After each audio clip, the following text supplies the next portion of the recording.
السلام علیکم جی۔ امید کرتا ہوں کہ آپ تمام حضرات خیر و خیریت سے ہوں گے اور جہاں کہیں بھی ہو اللہ تبارک و تعالیٰ آپ کو خوش و خرم رکھے۔ پاکستان کی صورتحال کا جائزہ تھوڑا سا لیتے ہیں کیونکہ ہم حالات حاضرہ پر اپنا تجزیہ پیش کرتا ہوں اور کیونکہ خبر ہمارے پاس نہیں ہوتی، خبروں میں سے خبریں ڈھونڈتے ہیں۔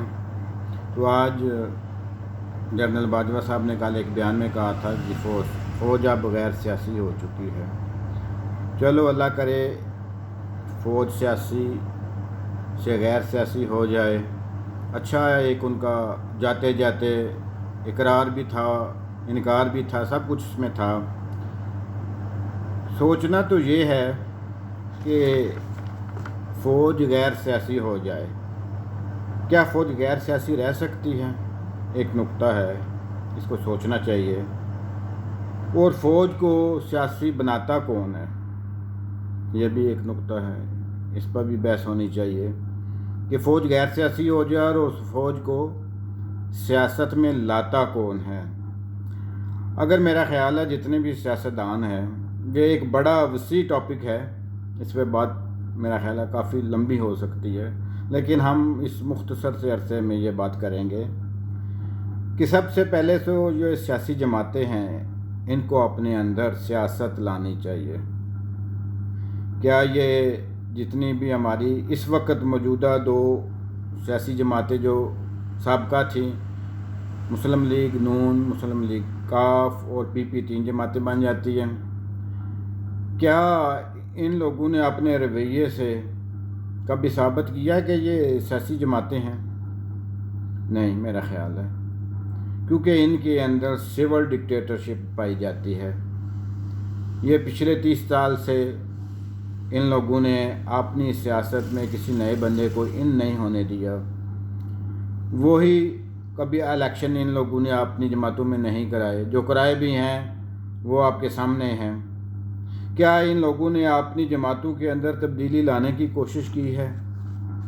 جب یہ جماعتیں خود سیاسی جماعت ہونے کا دعویٰ کرتی ہیں اور اپنے اندر تبدیلی نہیں لا سکتے، اور پھر یہ فوج کو کہتے ہیں کہ وہ غیر سیاسی ہو جائے، کس طرح وہ غیر سیاسی ہو جائے؟ کیونکہ ان کے پاس ہر ایک چھوٹی چھوٹی رپورٹیں ہوتی ہیں۔ کیا مسلم لیگ کاف نے الیکشن کروا کر کسی اور کو جگہ دی ہے؟ وہ صدر آئے، چیئرمین آئے، نہیں دی، تو وہ کس چیز کا ڈنڈورا پیٹ رہے ہیں جمہوریت کا؟ مسلم لیگ کاف نون جو ہے اس کا پچھلا ریکارڈ دیکھ لیں، جب سے ہم دیکھ رہے ہیں، نواز شریف صاحب بھی ہیں، جب سے آئی جی آئی ٹوٹی ہے تو نواز شریف ہی 92 سے آ رہے ہیں، ابھی تک کیا کسی اور جماعت کو انہوں نے صدر بنایا ہے، اپنے بندے کو صدر بنایا ہے؟ اگر جو بنایا بھی ہے جز وقتی کسی کو چیئرمین، کیا اس چیئرمین کا وہ حق ادا کیا گیا ہے؟ ایک دفعہ راجہ ظفر الحق کو انہوں لوگوں نے بنایا تھا چیئرمین، لیکن کیا ہوا؟ ان کی کوئی نہیں سنیں گے۔ جب یہ اپنے اندر ڈکٹیٹرشپ رکھتے ہیں سیاسی جماعتیں کے اندر، تو یہ آرمی سے کس طرح گیلا کر سکتے ہیں کہ جی وہ غیر سیاسی ہو جائے؟ تو آرمی اس وقت تک غیر سیاسی نہیں ہو سکتی جب تک یہ جماعتیں جو ہیں جمہوریت کی پٹڑی پر نہیں آئیں گی اور جمہوریت کا حق ادا نہیں کر دی۔ آپ پی پی کو لے لیجیے، ذوالفقار علی بھٹو کے بعد کیا ہوا؟ بے نظیر آ گئی، اچھی بات ہے، اس نے پارٹی کو رن کیا تھا، لیکن بے نظیر کے مرنے کے بعد کون آیا؟ اس کا خاوند آ گیا۔ کیا اس کے بھائی کا حق نہیں تھا؟ لیکن اس کو پہلے ہی رستے سے ہٹا دیا گیا۔ کیا پی پی ایک جمہوریت والی جماعت ہے؟ کیا اس کے اندر وہ چیزیں پائی جاتی ہیں جو ایک جمہوریت کے اندر ہونی چاہیے؟ یہ روتے تو ہیں جی مغرب میں جمہوریت ہے، مغرب میں جمہوریت ہے، جو مغرب جمہوریت کا حق ادا کر رہا ہے وہ آپ لوگ نہیں کر سکتے۔ جمہوریت مغرب میں کیا ہوتا ہے کہ ایک بندے کو 4 سال کے لیے ٹینیور دیا جاتا ہے، اگر وہ اس میں کامیاب ہوتا ہے، اچھی اس کی لیڈرشپ ہوتی ہے، 4 سال کے بعد وہ کنٹینیو کرتا ہے، پھر 8 سال ہو جاتے ہیں۔ 8 سال کے بعد کیا ہوتا ہے کہ اس کو ہر حال میں اپنی جو چیئرمین شپ ہو یا صدر ہو جو بھی ہو، اس کو خیر آباد کرنا پڑتا ہے۔ ہمارے یہاں کے پچھلے 40 سال سے وہی ہمیں چہرے نظر آئے، کلیم اللہ سے سمیع اللہ، سمیع اللہ سے کلیم اللہ، اور پھر ان دونوں کے درمیان ان کی اولادیں جوان ہو جاتی ہیں تو پھر وہ حکومت کرنا شروع کر دیتی ہیں، اور پھر کہتے ہیں جی آرمی غیر سیاسی ہو جائے۔ تو جناب آرمی اس وقت تک غیر سیاسی نہیں ہو سکتی جب تک یہ خود جماعتیں ہیں یہ سیاست میں جمہوریت کا عمل دخل نہیں لاتے۔ اب باجوہ صاحب جا رہے ہیں، اچھی بات ہے، اور دیکھیں نا میرا خیال ہے دنیا کا ہم دیکھ رہے ہیں 40-50 سال ہماری بھی عمر ہو چکی ہے کہ مغرب میں جس ملک میں رہتا ہوں، کبھی چیف آف آرمی اسٹاف جو چینج ہوتا ہے اس کا کسی کو ذکر بھی نہیں پتہ ہوتا، نام تک نہیں آتا، اندروں اندر سب کچھ ہو جاتا ہے، چینج ہو جاتا ہے۔ کتنا مثبت طریقہ ہے۔ یہاں یہ مثالیں دیتے ہیں جی یو کے میں کتنی دفعہ چینجنگ آ چکی ہے، کتنی پارٹیاں تبدیل ہو چکی ہیں، کتنے الیکشن ہو چکے ہیں۔ ان کی جمہوریت تو کبھی کمزور نہیں ہو الیکشن کرانے کی وجہ سے۔ ان کی کیوں جمہوریت بہتر ہوتی ہے؟ کیونکہ ان لوگوں نے اپنے اداروں کو انصاف کے ساتھ کھڑا کیا ہے۔ چہرہ بدل جاتا ہے لیکن ان کی جمہوریت کا جو چہرہ ہے، ان کے جو ادارے ہیں وہ اسی طرح کام کر رہے ہوتے ہیں۔ وہ اپنے آپ کو اس لیول پر لے جا چکے ہیں کہ اگر ہم چینج ہو بھی جائیں گے تو ہمارے ادارے جو ہیں وہ انصاف کے ساتھ چلتے رہیں گے۔ تو جب ان کے ادارے انصاف کے ساتھ چلتے ہیں تو ان کے ملک میں ترقی بھی ہو جاتی ہے۔ آج ہمارا ملک کس نہج پہ کھڑا ہے؟ آج کی تاریخ میں 85% ہمارا ملک ڈیفالٹ کے قریب ہے۔ یہ جو موجودہ حکومت آئی تھی کس لیے آئی تھی؟ کہ ہم عوام کو رعایت دیں گے۔ یہ کیا رعایت انہوں نے دی؟ پھر کہتے ہیں کہ ہمیں لایا گیا ہے۔ ارے بابا آپ کو لایا گیا ہے، کسی نے آپ کے ہاتھ باندھے ہوئے تھے، آپ انکار کر دیتے، آپ ایک سازش کا حصہ نہ بنتے۔ اب جنرل صاحب جاتے جاتے کہہ کہ جی سائفر کچھ بھی نہیں تھا۔ ارے بابا آج ہر بندے کے پاس موبائل ہے جناب والا، یہ 70 کا دور نہیں ہے اور یہ 19ویں صدی نہیں ہے۔ اب ذرا دیکھیں نا، آج ہر بندے کے پاس موبائل ہیں، ہر بندے کے پاس کتنے ذرائع ہیں خبروں تک پہنچنے کے لیے۔ وہ 70 کا زمانہ جاتا رہا جب PTV ہوتا تھا، جب فاطمہ جناح کی کردار کشی کی گئی تھی۔ خدا را اس سے نکلیں۔ دوسری طرف آپ کہہ رہے ہیں جی ہائبرڈ وار ہو رہی ہے، 5th جنریشن وار ہو رہی ہے۔ اگر ہم اس اپنے آرمی چیف کے انتخاب سے نہیں نکلیں گے تو دشمن تو جو ہمارا ہے وہ طاق لگائے بیٹھا ہے۔ کبھی آپ نے انٹرنیشنل خبریں سنی ہیں؟ کبھی آپ نے انڈیا میڈیا دیکھا ہے؟ وہ کیا کر رہا ہے؟ ہنس رہا ہے کہ یہ دیکھو کہ آپس میں کس طرح لڑ رہے ہیں۔ نہیں سمجھ؟ ان کے اندر جو جمہوریت ہے وہ میں اس پہ بحث نہیں کرنا چاہتا۔ نہیں سمجھ؟ ان کے اندر جو ناانصافیاں اس پہ ہمیں اپنی ناانصافیاں دور کرنی ہیں۔ ہم اپنے گھر کو ٹھیک کریں گے تو ہمارا گھر ٹھیک ہوگا۔ ہم اپنے گھر کے ذمہ دار ہیں، ہمیں اپنے ملک میں انصاف چاہیے۔ آپ دیکھ لیں کہ سابقہ وزیر اعظم کا جو ان پر حملہ ہوا تو اس کی FIR آج بھی درج نہیں ہوتی۔ کیا یہ دنیا نہیں دیکھ رہی کہ اس ملک میں کیا کھیل کھیلا جا رہا ہے؟ اگر ایک وزیر اعظم کی وہ ایپلیکیشن FIR درج نہیں ہوتی تو پھر عام آدمی کا کیا حال ہوگا؟ ان ملکوں میں جہاں ہم لوگ بیٹھے ہیں ٹائم ہی نہیں گزرا، 24 گھنٹے کے اندر 12 گھنٹے کے اندر مجرم کو پکڑ کے عدالت میں پیش کر دیتے ہیں۔ عدالتیں انصاف کر رہے ہیں، انصاف کی وجہ سے یہ ملک چل رہے ہیں۔ وہ اسلام بھی کیا کہتا ہے کہ انصاف کرو، معاملات جو تمہارے پاس سامنے پیش کیے جاتے ہیں۔ یہ صرف آرمی کا ایک نہیں ہے کہ وہ غیر سیاسی ہو جائیں گی، تو ان سیاسی پارٹیوں کو بھی چاہیے کہ اپنے اندر انصاف پیدا کریں، اپنے اندر جمہوریت لائیں، اپنے رویوں میں جمہوریت لائیں۔ آئی سمجھ؟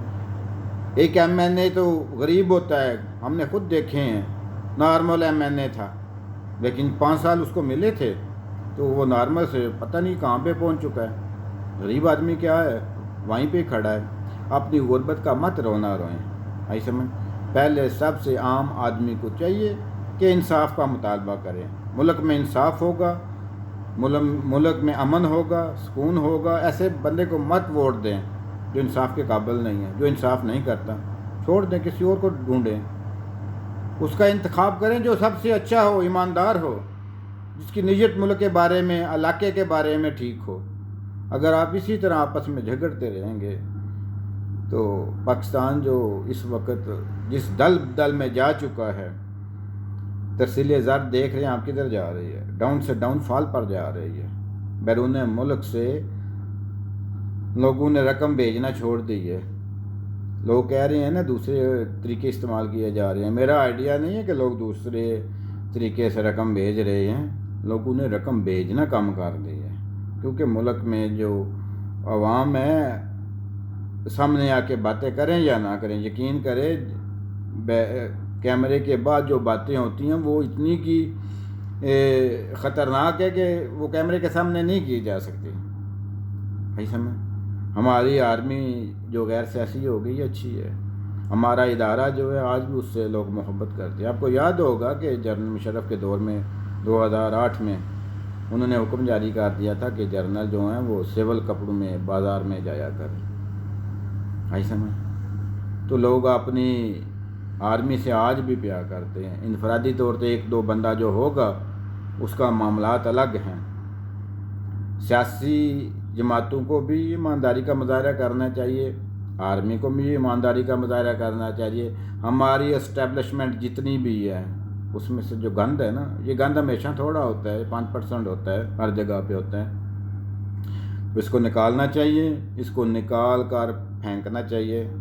وہ چائنا میں جب انقلاب آیا تھا تو میرا خیال ماؤ زے تنگ تھا، اس نے کہا تھا کہ جو یہ انقلاب آیا ہے نا اس میں بڑے بے گناہ لوگ مارے گئے ہیں، لیکن ان بے گناہ لوگوں کی قربانیوں کی وجہ سے ہم ملک میں ترقی لائیں گے، ملک میں انصاف کا بول بالا کریں گے. آج دیکھ لو چائنا کدھر پہنچ چکا ہے، اور ہم اکٹھے آزاد ہوئے تھے میرا خیال ہے. 48 میں وہ ہوئے تھے، 47 میں ہم ہوئے تھے. اب برے صغیر میں سب کانٹیننٹ میں ذرا دیکھیں نا کیا حالات جا رہے ہیں. پاکستان، انڈیا، بنگلہ دیش کہاں پہ کھڑے ہیں؟ پاکستان کدھر کھڑا ہے؟ چائنا دیکھ لیں کدھر کھڑا ہے.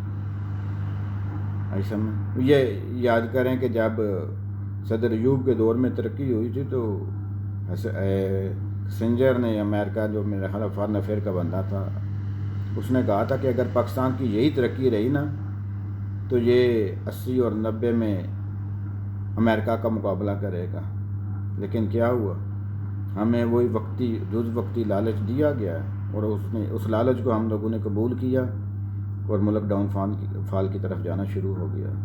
آج بھی کیا ہوا ہے؟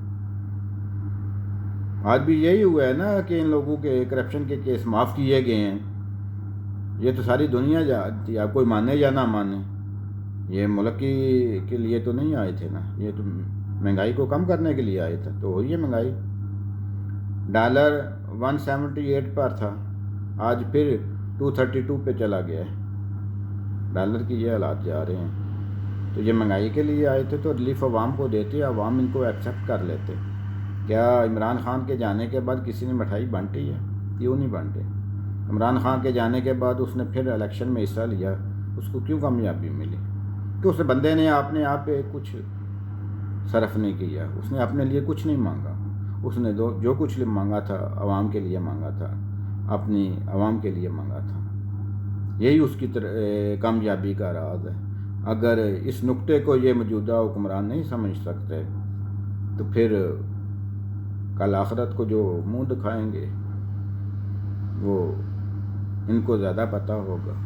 تو دعا کرو کہ اللہ تبارک و تعالی ہمیں اپنے ملک کے بارے میں مثبت سوچ رکھیں ہم لوگ، اور اس کی ترقی میں اپنا کردار ادا کر دیں. اور میرا باتیں ان لوگوں تک نہیں پہنچیں گی جو بڑے ہیں، میری باتیں عام آدمی کے لیے ہیں، عوام کے لیے ہیں. اللہ تبارک و تعالیٰ آپ کو بھی خوش و خرم رکھے. انشاءاللہ اگلی ولاگ میں پھر بات ہوگی.